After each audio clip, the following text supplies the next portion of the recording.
Good morning दोस्तों, स्वागत है आपका हमारे यूट्यूब चैनल VS स्टडी में। दोस्तों आज है 19 नवंबर 2021 और 19 नवंबर 2021 से करंट अफेयर्स के जितने भी इंपॉर्टेंट क्वेश्चन बनेंगे उन पे हम लोग चर्चा करेंगे। अगर आप हमारे चैनल पे नए हैं तो हमारे चैनल को सब्सक्राइब करना बिल्कुल ना भूलें और बेल आइकन जरूर दबा दें हमारे नए नए वीडियो से अपडेट रहने के लिए। तो दोस्तों 19 नवंबर 2021 के जो करंट अफेयर्स के क्वेश्चन हैं उनमें से आज का पहला सवाल है, किस राज्य की सरकार ने घर में राशन उपलब्ध कराने के लिए दुआरे राशन योजना का उद्घाटन किया है? तो अभी दोस्तों हाल ही में पश्चिम बंगाल ने घर में राशन उपलब्ध कराने के लिए दुआरे राशन योजना का उद्घाटन किया है। तो इसका सही ऑप्शन हो जाएगा बी ऑप्शन, पश्चिम बंगाल। दोस्तों अब पश्चिम बंगाल ने किया है दुआरे राशन योजना का उद्घाटन, तो अब जानते हैं इसके बारे में। तो दोस्तों पश्चिम बंगाल की मुख्यमंत्री ममता बनर्जी ने अपनी महत्वाकांक्षी योजना दुआरे राशन योजना का उद्घाटन किए हैं। दोस्तों इस योजना के तहत राशन डीलर राज्य के राशन कार्ड धारकों के घर जाकर राशन की डिलीवरी करेंगे, यानी जो है कार्ड धारक के घर जाकर डीलर जो हैं उनको राशन प्रदान करेंगे। दोस्तों राशन डीलर के घर के 500 मीटर के दायरे में अपनी गाड़ी लेकर जाएंगे और ग्राहकों को राशन वाहन से राशन लेना होगा। दोस्तों पश्चिम बंगाल के करीब 10 करोड़ लोगों को सीधा लाभ होगा इस योजना के तहत और उन्हें राशन की दुकानों पर घंटों तक लाइन में खड़े होने की कोई ज़रूरत भी नहीं पड़ेगी। अगला क्वेश्चन, साहित्य के क्षेत्र में जेसीबी पुरस्कार 2021 किसने जीता है?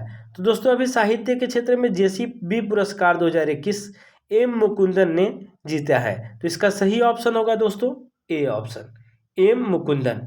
दोस्तों एम मुकुंदन जेसीबी पुरस्कार जीते हैं 2021 का साहित्य के क्षेत्र में। तो जानते हैं कि जेसीबी पुरस्कार होता क्या है और ये जीते हैं तो ये कौन है। तो दोस्तों लेखक है एक एम मुकुंदन, अपनी पुस्तक दिल्ली ए सोलिलोकी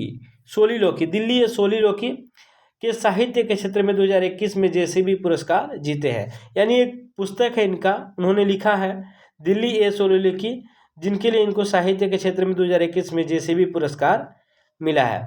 तो दोस्तों अब जेसीबी पुरस्कार क्यों दिया जाता है? तो दोस्तों यह पुरस्कार साहित्य के क्षेत्र में ही दिया जाता है।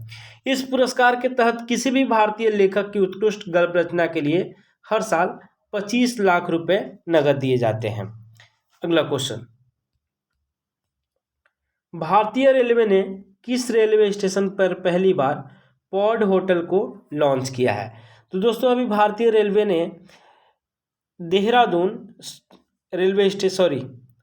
भारतीय रेलवे अभी जो है मुंबई स्टेशन पे पॉड होटल को लॉन्च किया है। तो इसका सही ऑप्शन होगा दोस्तों सी ऑप्शन, मुंबई।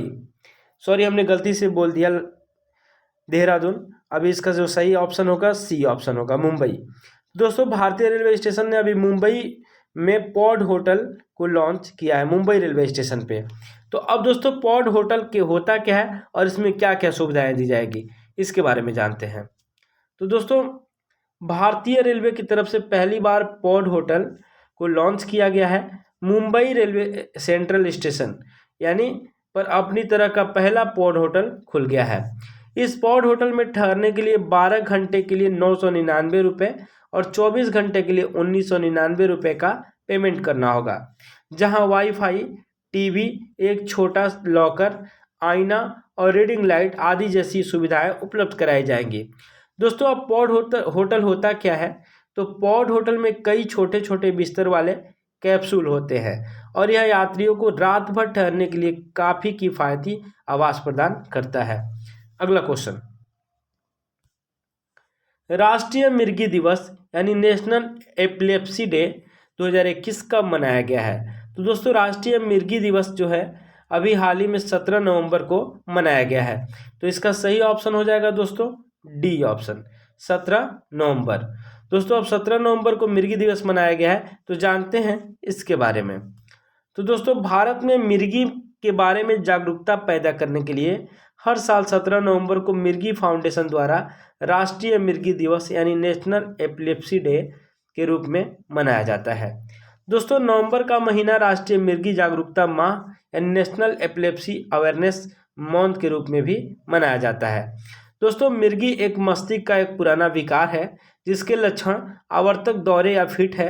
विश्व मिर्गी दिवस 8 फरवरी को मनाया जाता है। यानी जो है नेशनल राष्ट्रीय मिर्गी दिवस 17 नवंबर को और विश्व मिर्गी दिवस इंटरनेशनल एपिलेप्सी डे 8 फरवरी को मनाया जाता है। अगला क्वेश्चन, विश्व के सबसे अमीर देशों की सूची में कौन सा देश शीर्ष पर रहा है? तो दोस्तों अभी हाल ही में विश्व के सबसे अमीर देशों की सूची में चाइना शीर्ष पे है। तो इसका सही ऑप्शन होगा दोस्तों ए, चाइना। तो दोस्तों अब चाइना यानी चीन शीर्ष पे है, तो जानते हैं इसके बारे में। तो दोस्तों चीन ने दुनिया भर में शीर्ष स्थान हासिल करते हुए अमेरिका को पीछे छोड़ दिया है। दुनिया की कुल संपत्ति का लगभग 1/3 हिस्सा चीन के पास है। 20 साल में इसकी संपत्ति 7 खरब डॉलर थी, जो अब 120 खरब डॉलर हो गई है। 20 साल में इसकी संपत्ति 7 खरब डॉलर थी, जो अब 120 खरब डॉलर हो गई है। तो दोस्तों अब चाइना शीर्ष स्थान पे है, तो जानते हैं चाइना के बारे में। तो यानी चीन एशिया महाद्वीप में स्थित है। चीन की राजधानी बीजिंग है और यहाँ की करेंसी रेनिम्बी यानी युआन है और चीन के राष्ट्रपति अभी शी जिनपिंग है। अगला क्वेश्चन, देश में फुटबॉल को बढ़ावा देने के लिए किस बैंक ने जमशेदपुर फुटबॉल क्लब यानी जेएफसी जमशेदपुर फुटबॉल क्लब के साथ साझेदारी की है? तो दोस्तों अभी हाल ही में स्टेट बैंक ऑफ इंडिया ने जमशेदपुर फुटबॉल क्लब यानी जेएफसी के साथ साझेदारी की है। तो इसका सही ऑप्शन हो जाएगा दोस्तों D option, state bank of India. अब दोस्तों स्टेट बैंक ऑफ इंडिया साझेदारी की है, तो जानते हैं इसके बारे में। तो दोस्तों भारतीय फुटबॉल क्लब को समर्थन और बढ़ावा देने के लिए उद्देश्य से देश के सबसे बड़े ऋणदाता भारतीय स्टेट बैंक ने जमशेदपुर फुटबॉल क्लब जेएफसी के साथ रणनीतिक साझेदारी की है। तो दोस्तों अब एसबीआई ने की है यानी स्टेट बैंक ऑफ इंडिया ने। तो इसका स्थापना जो हुआ था 1 जुलाई 1955 को हुआ था और इसका मुख्यालय जो है मुंबई में है। अगला क्वेश्चन, भारत के पहले घास संरक्षण केंद्र यानी ग्रास कंजर्वेटरी का उद्घाटन कहाँ किया गया है? तो दोस्तों भारत के पहले घास संरक्षण केंद्र यानी ग्रास कंजर्वेटरी का उद्घाटन अभी रानीखेत उत्तराखंड में किया गया है। तो इसका सही ऑप्शन होगा ए ऑप्शन, रानीखेत उत्तराखंड। दोस्तों अब रानीखेत उत्तराखंड में हुआ है, तो जानते हैं कि ग्रास कंजर्वेटरी के तहत होगा क्या, इसके बारे में जानते हैं। दोस्तों उत्तराखंड के अल्मोड़ा जिले के रानीखेत में 2 एकड़ क्षेत्र में फैले भारत के पहले घास संरक्षण केंद्र यानी ग्रास कंजर्वेटरी का उद्घाटन किया गया है।